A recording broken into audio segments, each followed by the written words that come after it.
Hello बच्चों, नमस्ते। आज मैं आप लोगों के लिए लेके आया हूँ सरस्वती पाठशाला पार्ट 2। आप जानते ही हैं, आज़ादी से पहले पाठशालाओं की स्थिति कैसी थी। शिक्षक शिक्षार्थियों के संपूर्ण विकास में भी रुचि लेते थे। शिक्षा पाने के लिए शिक्षार्थियों को कितनी दूर जाना होता था। राष्ट्रवादी पाठशालाओं को किन हालात से गुजरना पड़ता था। शिक्षण संस्थाओं में किन महान हस्तियों का आना जाना हुआ करता था। पाठ में प्रवेश करते हैं। अपने आरंभिक शिक्षा काल को याद करते हुए लेखक 1920 के दौर में ले जाते हैं। वे हमें झांसी की उस पाठशाला से परिचित कराते हैं जिसमें आजादी के तराने गाए जाते थे, जहां कभी महात्मा गांधी का आगमन हुआ था, जहां के शिक्षक शिक्षार्थियों के संपूर्ण विकास के प्रति सजग थे, उनमें राष्ट्रीय चेतना की अलख जगाते थे। ऐसे अध्यापकों और विद्यालयों को अंग्रेजी सरकार का क्रोध भी सहना पड़ता था। अब आते हम पाठ पर। झांसी के मोहल्ले बहुत दूर दूर पर बसे हुए थे। शहर, शिपरी बाजार और सदर झांसी का मुख्य और सबसे बड़ा मोहल्ला सदर है। किले से लगा हुआ यही पुराना शहर है। इसी में झांसी का सबसे बड़ा बाजार है। सदर फौजी छावनी से लगा हुआ मोहल्ला है। इससे 2 मील के फासले पर स्टेशन और शिपरी बाजार है। इन तीनों मोहल्लों से दूर थी हमारी सरस्वती पाठशाला। दो तरफ सड़कें, सामने जीवन शाह की टोरियां, पास ही झांसी का प्रसिद्ध किला।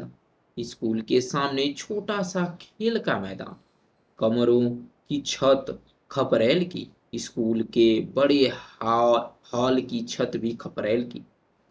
सन 1920 में यहाँ तीसरे दर्जे में मेरा नाम लिखवाया गया था। तब वह सरकारी अथवा अर्ध सरकारी स्कूल था। एक दिन स्कूल में मेडल बटे थे जो तांबे या पीतल के बने थे। उन पर जॉर्ज पंचम की तस्वीर बनी थी। मैं मेडल लेकर घर आया तो बड़े भाई ने कोई प्रसन्नता प्रकट नहीं की।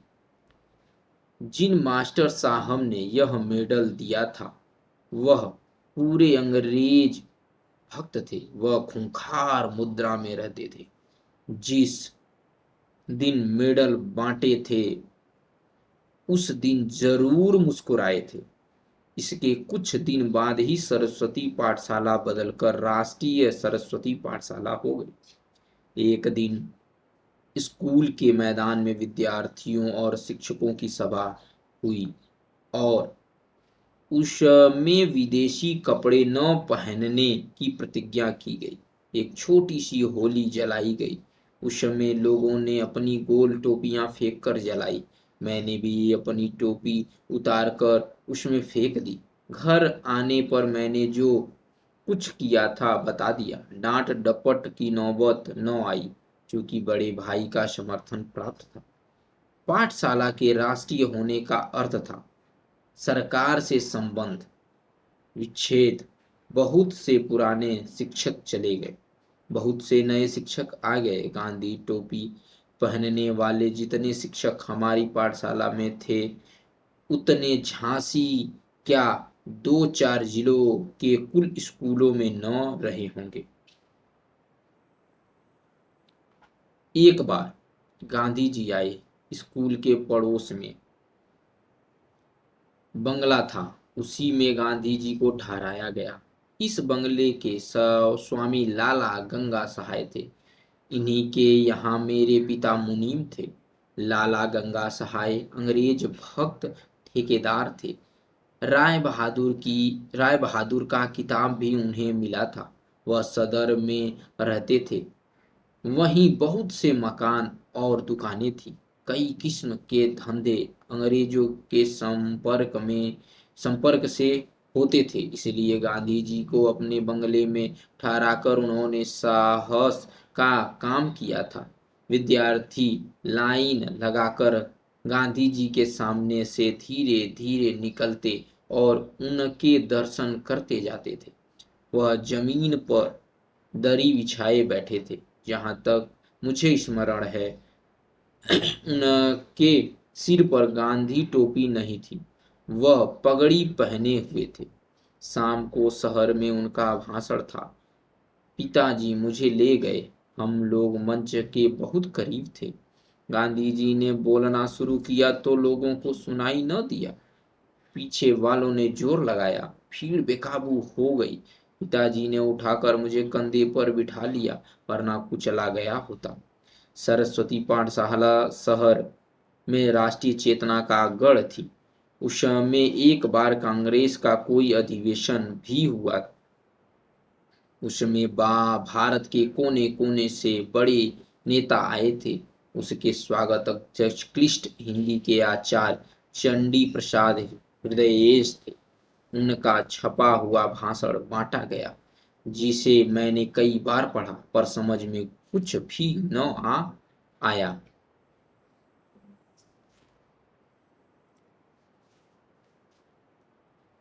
श्री ब्रजभूषण लाल त्रिपाठी निश्चल कवि, नाटककार और अध्यापन थे। बोलिए सब प्रेम, बार बार वंदे मातरम। उनका लिखा हुआ यह गीत प्रार्थना के रूप में सारे छात्र और अध्यापक गाते थे। वे मेरी कक्षा में न पढ़ाते थे, बड़े भाई को पढ़ाते थे। त्रिपाठी जी ने आगे चलकर 10वीं कक्षा में मुझे रामचरितमानस का अयोध्या कांड पढ़ाया था। करुणा से अवरुद्ध कंठ, आंखें छलछलाई हुई घनी मूछों में ओठ कुछ कहने का विफल प्रयास करते हुए लगता था त्रिपाठी जी स्कूल के कमरे में नहीं हैं, तुलसीदास के साथ भरत और कौशल्या का साक्षात दर्शन कर रहे हैं। सरस्वती पाठशाला के एक अन्य अध्यापक रुद्र नारायण जी के बारे में महान उपन्यासकार वृंदावन लाल वर्मा जी लिख चुके हैं। चंद्रशेखर आजाद के परम मित्र भगवान दास माहौर और सदाशिव राव जैसे क्रांतिकारियों के शिक्षक, पंजा लड़ाने में आचार्य, नाटे कद लेकिन लंबी नुकीली नाक वाले मास्टर रुद्र नारायण हमें ड्राइंग पढ़ाते थे। उन्होंने रेखाओं से निराकार कला का अभ्यास न कराकर सीधे मनुष्य की आकृति के चित्र बनाना सिखाया। इससे कुछ प्रश्न है, आगे बढ़ते हैं। स्कूल के पास अच्छी काली मिट्टी थी, उसे हम लोग खोद लाते थे और वे हमें मूर्तियां बनाना सिखाते थे। हॉल के फर्श पर बैठकर हम लोग मूर्तियां बनाते थे और दीवारों पर टंगी हुई राष्ट्रीय नेताओं की तस्वीर देखते जाते थे। इन में से कुछ या अधिकांश मास्टर रुद्र नारायण की बनाई हुई थी। मास्टर साहब खेल कूद में बराबर साथ रहते थे। वैसे पढ़ने लिखने और खेल कूद में मुझे कोई विशेष अंतर न मालूम होता था। राष्ट्रीयता की लहर ने छात्रों और अध्यापकों के संबंध एकदम बदल दिए थे। अनुशासन की समस्या जैसी कोई चीज न रह गई थी। मास्टर रुद्र नारायण सामने जीवन शाह की टोरियों पर दौड़कर चढ़ना सिखाते थे, कलाई पंजा लड़ाने की शिक्षा देते थे। उनकी उंगलियां छोटी किंतु बेहद सख्त थी।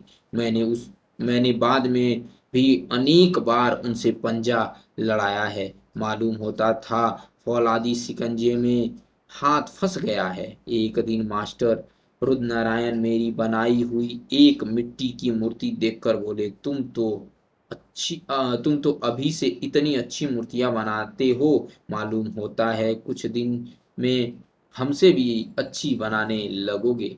मैंने कहा ऐसा कभी न होगा। उन्होंने नहरन से किसी मूर्ति को कुरेद कर ठीक करते हुए पूछा, क्यों? मैंने उनकी चमकती हुई आंखों की तरफ देखकर कहा, प्रशंसा प्रशंसा सुनकर मुझे अभिमान हो जाएगा। मैं घटिया मूर्तियां बनाने लगूंगा। आप फिर भी बढ़िया बनाते रहेंगे। मास्टर रुद्रनारायण ने वह घटना कई लोगों को खूब हंसते हुए सुनाई। उनकी वजह से मास्टर शब्द मेरे लिए मित्र का पर्यायवाची हो गया था। उनका घर एक म्यूजियम ही था जिसमें तरह तरह के चित्रों, मूर्तियों आदि की भरमार थी।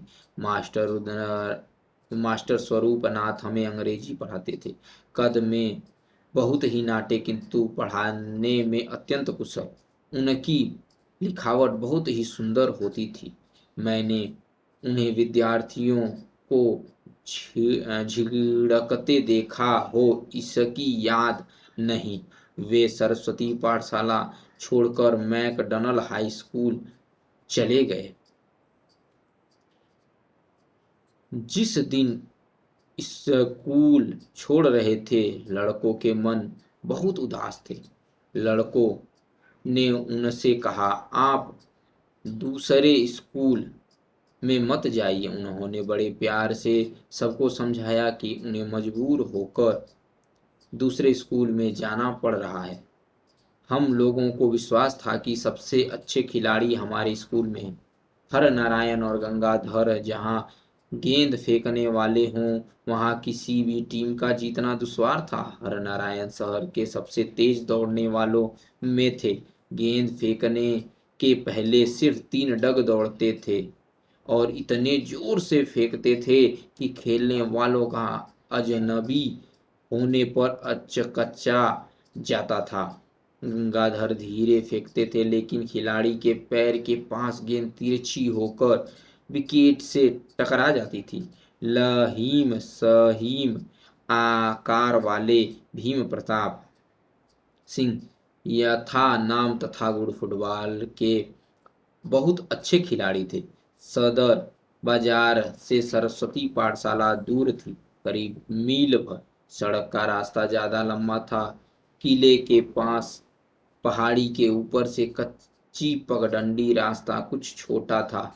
मैं अक्सर नंगे पैर स्कूल जाता था। झांसी की बजरी भी पैरों को प्रिय लगती थी। स्कूल के ध्यान में रास्ता मालूम ही न होता था। संभवतः सरस्वती पाठशाला की आर्थिक स्थिति अच्छी न थी। 5वां दर्जा पास करने के बाद अपने भाई के साथ मैं भी मैकडॉनल्ड हाई स्कूल आ गया, लेकिन सरस्वती पाठशाला के राष्ट्रीय होने के बाद 2 वर्षों तक वहाँ के वातावरण ने मन पर एक अमिट छाप डाल दी थी। वैसा वातावरण फिर न मिला। ये लिखा गया है डॉक्टर रामविलास शर्मा के द्वारा। से यह शब्दार्थ है। इससे कुछ प्रश्न है, कमेंट बॉक्स में आप लोग कमेंट डाल सकते हैं। धन्यवाद।